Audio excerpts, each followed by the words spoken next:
later on because the petitioner didn't qualify. So the petition was dismissed. This is not by those petitioners.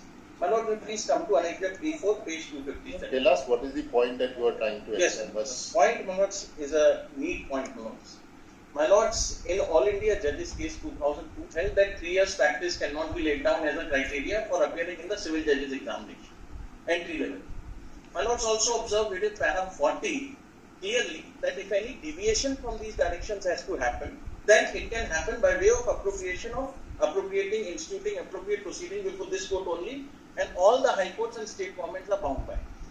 Now what happened, my lord? Without instituting any such application, my lord, the High Court of the state of Madhya Pradesh introduced this 3 years requirement of practice, my lords, as one of the preconditions for appearing in the examination, contrary to my lord's direction in the AIGA case. Don't be so sanguine about that suggestion of yours. I am just.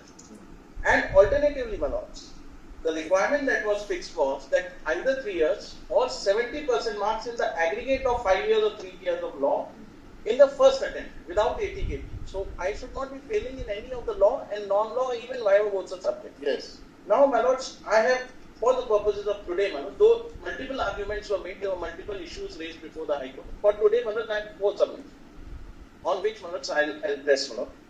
The first is, my lords, that obviously the second AIGA case, my lords, I'll just refer to that para 3240. That the mandamus was issued by this court, my lords. It was binding on all the courts and the state government, and that mandamus could not have been overreached or bypassed by the state government or the High Court on the administrative side. That's one argument. The breach of mandamus makes the rule unalienable. That's first submission. The second submission is, my lords, that the rule of from 2003 was amended in the case of Madhya Pradesh 2003 to 2023. It is 2004 to 23. For almost 19 years, my lords, the rule contained prescription of fresh law graduates were eligible, my lords. 23 June, my lords, it was amended, my lords. So, my lords, what happens is, candidates who cleared law, 3-year, 5-year law course, lesser than 70% or more than 70% with 80 KT or including the period during COVID, my lords, they were either had flunked one of the subjects, my lords, or were less than 70%. They were eligible from 2004 to 2022. Candidates who had prepared. 2023 were 19 years. So, my lord, the rule applies retroactively to disqualify all such hundreds and thousands of candidates, my lord, forever to participate in the examination. And, my lords, I will refer to that. The High Court has also taken note. Don't take too much trouble. I have a request now.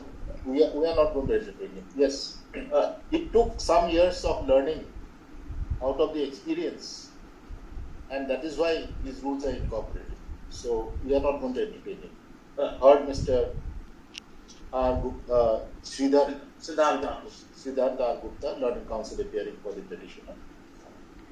The Learned Counsel has made elaborate argument to challenge the impugned judgment of the division bench,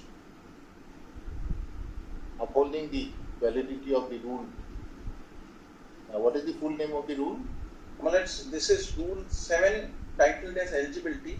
The eligibility is Rule 7. MP Judicial Service Recruitment and Extension of Service Rule. That's mentioned in Service Recruitment, etc. 7G to be precise. 7G.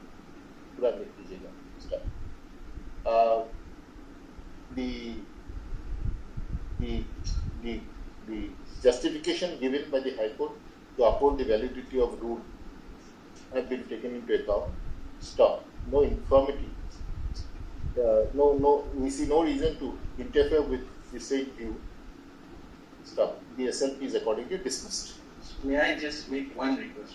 Yes. At least for this examination, almost 1,000 students appeared and they have qualified the mains, including the petitioner. They can certainly appear after they attain the qualification. They can't. That is what my case is. Please appreciate, my lord. They can't now. They can't do the LLB. They can't do the LLB now. That is a difficulty. And this is recruitment.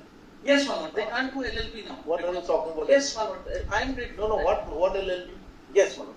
It is not admission. It is eligibility, my lord. It is not admission. It is the recruitment examination. Yes, recruitment. Yes. So if they are not LLB, how are they qualified for becoming a civil judge? What I am saying is, please appreciate. I need 70% marks in the first attempt, all 3 years of practice. Now, what is the basis of 70% in the first attempt? Yes. and 3 years practice. What is the basis? Tell us. Yes, that is the difference. No, what is the basis?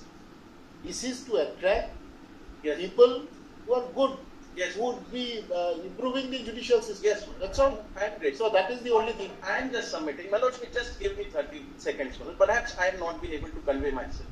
It relates to future of these hundreds of candidates. That What their future is not doomed. Let us be very clear about that. yes, what I am Let them continue to practice for 3 years and then. the petitioner cannot do. This petitioner cannot do it. Why he cannot do? Yes, she cannot do. Tell us very get to the point. Don't beat around the bush. Because she is in a government service. Yes. She has to leave that till the time she is into government Just service. tell that. Then we have, what about in your future? You are already in government You service. have to leave that. How your future is you?